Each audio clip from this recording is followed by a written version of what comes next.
not knocking on the door. It's it's that simple. Do not go to a house that you are not paying rent for.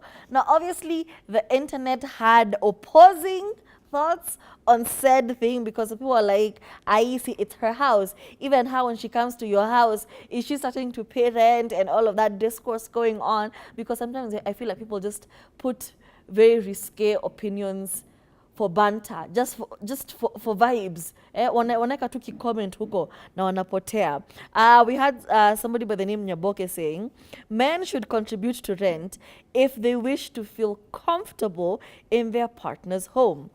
In contrast, and another man contrasted that by saying, serious relationships and arrangement based on material exchange. And I don't think that is the case. I think it's just for peace of mind. Because me as a man, I'm not going to over here come and, relax in my boxers in a living room. You know that I don't know Wagwan. I don't know who pays rent for this very stylish apartment in Kilimani. And the homegirl is not going to work either. Homegirl is over there with her ring light. So I don't know what's going on. There's no way as a man, if I were a man, I would just be sat relaxed if I did not know the dynamics. Kwani hauna safety, hauna sense, hauna, survival instinct, high kicking. How can you just relax in a living room, in your boxers? Anyway, I think these are, as a person, as a woman who has lived alone, yes, it is important for your partner to help you out with rent, especially if they're hanging out there a lot. It's very, very important. However, there are other ways in which you can make up for things. For example, if this person comes to your house and it doesn't feel like an inconvenience, in that he brings food, akikuja anakuja naka ulifundishwa na mama yako vizuri, your mother taught you well that when you go to someone's house, you don't go empty-handed like the popo that you are. No, you carry something. Yeah. Additional to that, if you bring it up to me, I think it's important for you to really ask me the question, because sometimes I can feel very disrespected with you just offering to pay for something as if I am a poor person. You know, it can feel very underhandedly like, "Ay, poor girl. Oh, you're so poor. Oh, poor. Here is some money. Pay for your rent." It can feel very insulting depending on how it's been brought up. So I think it's important, yes, to help out, but two, to bring it up in conversation before you decide to apply yourself into someone's life.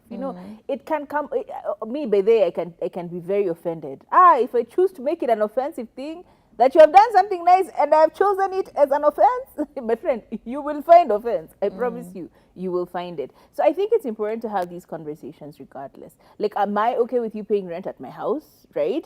Or when you pay rent at my house now and then you start feeling entitled, you know that those guys who also do that, they pay rent at your house and now the entitlement iko huku kwa hii level iko sijui wapi, where they just show up whenever they want to show up at whatever wee hours of the night or day that they want to show up and stay as long as they want to stay, right?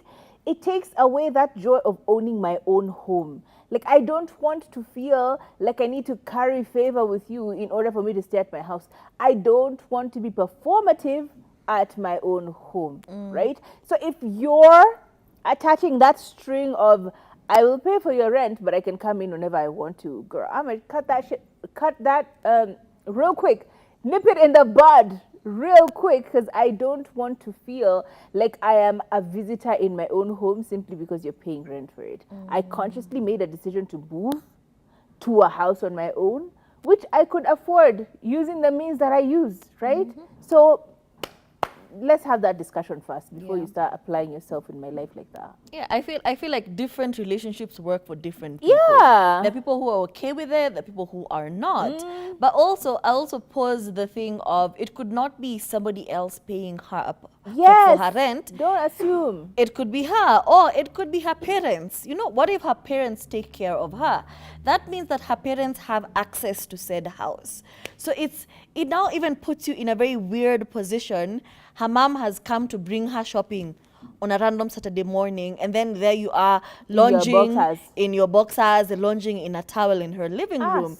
It puts you in a very weird position. I'm not saying the first date you're saying who pays rent for your house and that kind of thing.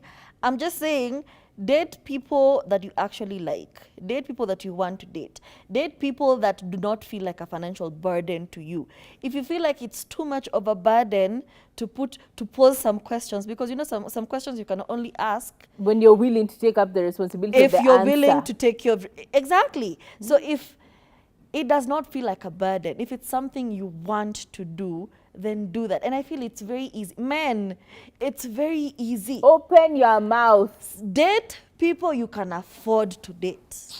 Date people that you actually like, because it's usually very tragic, the most tragic thing, for you to fall in love with a girl and then try to bring her down or break her Negging. down Yeah. because of certain things she can afford or certain lifestyle that she's used to. It is so tragic. I hate that for you. I know, and I know it feels horrible for you guys too. So please, if you see a girl shining out there, ask yourself, can I afford the shine? Or am I going to get into her shine and ask her to dim down the lights because I cannot afford it? I think That's horrible. communication, for me, Yep. it boils down to as basic as communicating. Ask questions. If you have questions, ask questions. If you don't feel like you can answer the questions, just as we said, sometimes when you ask some questions, it opens up the responsibility of you following up with the answers in the responsible way, or obligations are put up from that answer. So ask questions. If you can't do it, please exit chat. Stop negging women into completion, as in you're changing this beautiful independent woman into becoming some. Please, let's stop. Yeah. Please. Yes, that was our show. We hope you loved it. My name is Tarife. I'll see you tomorrow. My name is Kathomi. Enjoy your sunny evening.